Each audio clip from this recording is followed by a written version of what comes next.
Finishing up Spengler then with his chapter 11, Faustian and Apollonian nature knowledge, we arrive at Spengler's predictions about the fate of the intellect, and specifically where science is headed, at least where he saw it headed from the standpoint of 1918 when this was originally written. The point of this essay will be that a culture's nature knowledge, its world as nature picture of the macrocosm, its scientific vision of the world, in every case, in each civilization, actually turns out to be a myth disguised under concepts. And this becomes especially true in our Faustian physics, which pretends to be the most objective of all the sciences that there have ever been. And Spengler will reveal it and show that it is basically a projection onto the world of the Faustian world soul, the Faustian feeling of nature as infinite space, and it's basically a transformation of the Gothic springtime religious forms into conceptual discourse, numbers and formulae, but which are nonetheless, mathematical formulae are nonetheless Newman in disguise, is the point that he will make here. He starts off by saying that, for example, if you contrast the theory, let's take for instance the theory of optics as it is cast in the classical model versus the Magian model. In the classical model, there were two different theories of optics, actually. There's the one theory of optics that, according to Euclid, the eye sees by shooting out light rays. Otherwise, Euclid says, you wouldn't be able to differentiate a needle that you were looking for in the grass. You wouldn't be able to see it if the eye couldn't spot it that way. The other theory is that, which was the theory of the atomists, is that the way that the eye sees is by means of the fact that objects shed simulacra in the form of tiny invisible corpuscles and atoms that bombard the eye. And the proof for this is that if you look into your neighbor's eye, you can see little reflections of these simulacra. Notice that in both theories, the eye is something solid, tangible, and concrete, very corporeal. When we look at the Arabian theory of optics, on the other hand, we have the idea, as it's passed along by Alhazen to the west, we have the idea that the eye is basically a miniature mosque tilted over onto its side. The oculus in the top of the Pantheon has the opening, the oculus at the top, tilts over onto its side, and the eye is penetrated by a ray of light. The eye is, as it were, a miniature cave, a cavern, and a light ray penetrates on the inside of it and lights it up. And from out of this gradually will come the camera obscura, camera meaning chamber, obscura meaning dark, and this will become the basis of what later happens to, you can see the movie theater evolve right out of this as it's passed along over the centuries. But it's entirely consistent with the Magian world feeling of the spirit penetrating the soul, the pneuma. We recall the holes bored into the eyes, into the pupils of the eyes in the statues in the time of the building of the Pantheon. It's basically the same idea there. So in both cases, the two different optical theories are entirely consistent with the Apollonian understanding of being and the Magian understanding of being in both cases. Also, if we consider the different theories of motion, consider the theory of, in the classical theory of motion, which is the opposite to the Faustian theory of motion, is that with the classical theory, an object stays in motion only so long as it remains in contact with a motive force. If you imagine, for example, a man pushing a shopping cart, let's say, he pushes it a little bit and lets it go, then the shopping cart drifts for a bit and then stops. And the reason it stops is because it is no longer being imparted motion to it by a mover. Self-evident.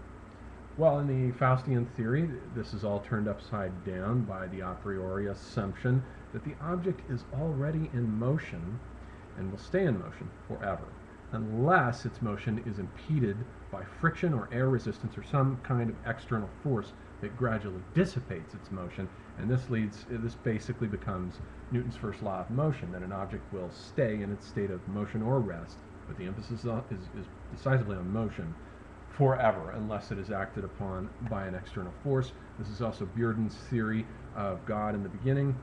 Buridan was one of the medieval scholastics of God in the beginning, setting the spheres in motion by giving them a kick, and they go in motion and they turn forever in the vacuum of outer space because there is no friction in outer space to dissipate their motions, which explains why they turn of their own accord forever. So in the two different world feelings, there's just two differing sets of a priori assumptions, and it isn't the case that Spengler says that Faustian physics is better or more objective or closer to nature. It's simply a completely different set of initial a priori assumptions that are entirely consistent with the world as nature picture in each civilization that came out of its basic religious world feeling. And so those are the two different ideas of physics. Then he also says that consistent with this Arabian Magian theory of the world, basically he says the Euclidean idea, the Greek idea of science is of statics, and the Faustian idea is of dynamics, but in between the Magian idea is basically of alchemy. And their whole worldview, the reason why the Greeks didn't invent chemistry and the Arabians did invent chemistry is precisely because they had this entire ontology that God is the one motive cause that perfuses all of matter, and that matter is composed of mysterious substances with attributes, and the substances can be changed, and the attributes can be changed if you change the substances. And these are magical processes that are ongoing. The philosopher's stone is this magical thing that transmutes the base metals and changes their attributes. And this is why the Arabians came up with chemistry, but the Greeks didn't, according to Spengler. And of course, all the substance debates regarding the nature of Christ at the councils of Chalcedon and the Monophysites versus the Nestorians, whether Christ is one substance in three modes or three different beings and whether it's consubstantial or what have you. All of that is basically alchemy. It's theological alchemy, and it's all consistent with the Magian civilization.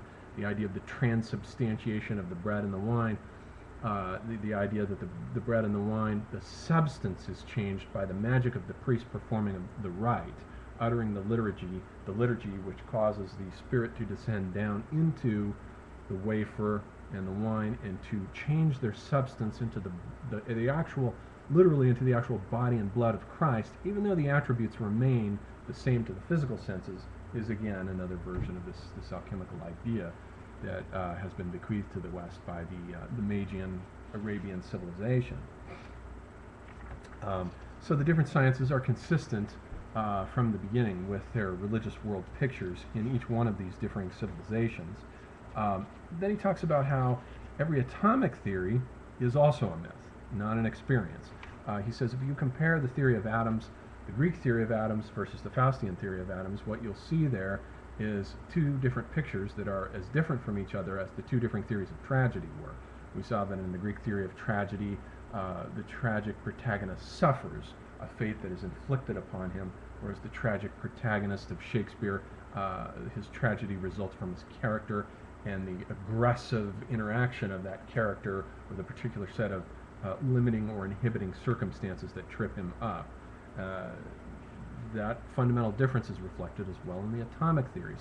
In the Greek theory of atoms, of Democritus or Leucippus, atoms are simply kicked around by blind forces, just like billiard balls on a pool table.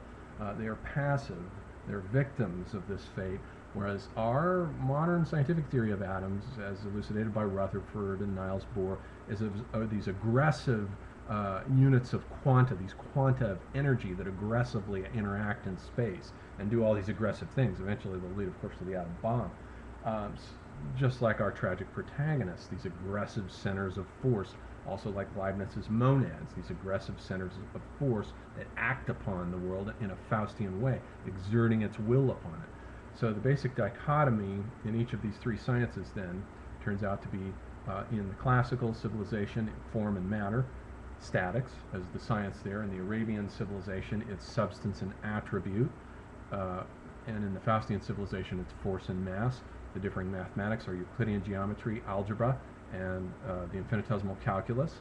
And the three different art forms are the statue, the arabesque, and classical music.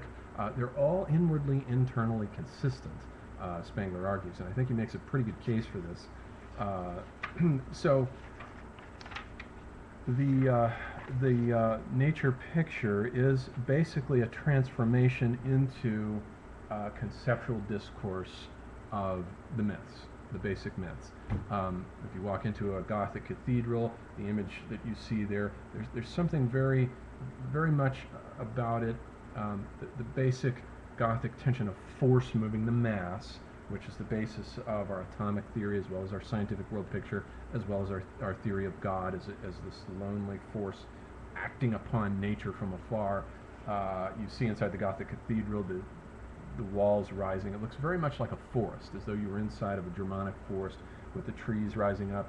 And Spengler says that if you're ever in one of these forests in the middle of a thunderstorm, you really feel what a force moving the mass really feels like.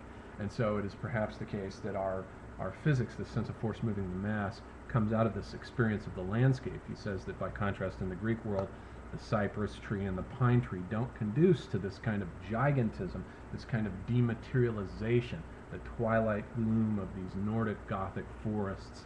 The Greek never experienced that. Beech trees and lindens and oak trees and ash trees, they're gigantic, and they give a sense of dematerialization and a etherealizing sense that contributed perhaps to our understanding of being as infinite space, whereas the Greek didn't have that. Everything is near and clear and present. No thick forests in the Greco-Roman worlds. Then he says that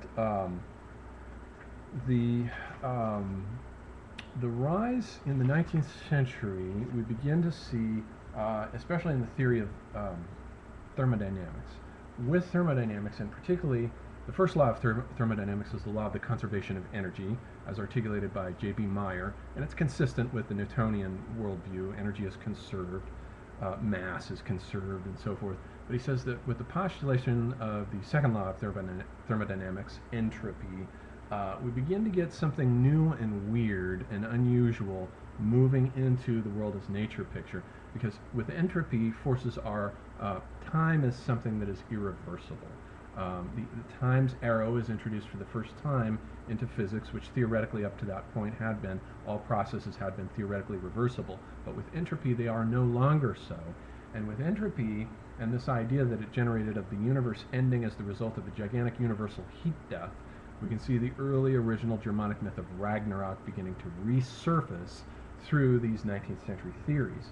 And also the idea of the decay of the causality principle in the 19th century with thermodynamics and the rise of speaking of processes in terms of statistical probabilities.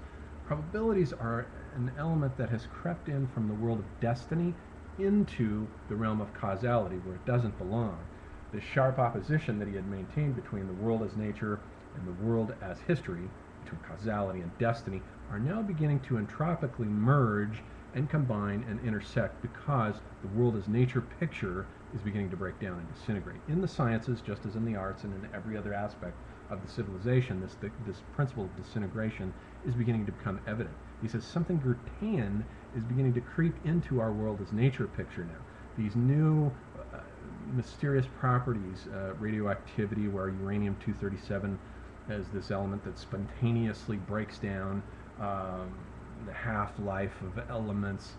These are new ideas that have to do with time, and the causality principle is very mysterious, and it's no longer a certain thing. Causality is no longer this a priori dead certainty anymore. We speak in terms of statistical probabilities, and as a result of that, we have the equivalent is happening in the sciences of the 19th century to what was happening in the arts. Just as in the arts we have this rapid metabolism of differing fashions, so too he says that in physics now we're beginning to get this rapid metabolism of theories. One theory after the next is trotted out to explain the breakdown of these traditional ideas. With relativity, the absoluteness of time is now brought into question. Relativity destabilizes that, brings that into question. The new theories of quantum mechanics brings in all these weird, hitherto inexplicable phenomena that don't quite seem to make sense.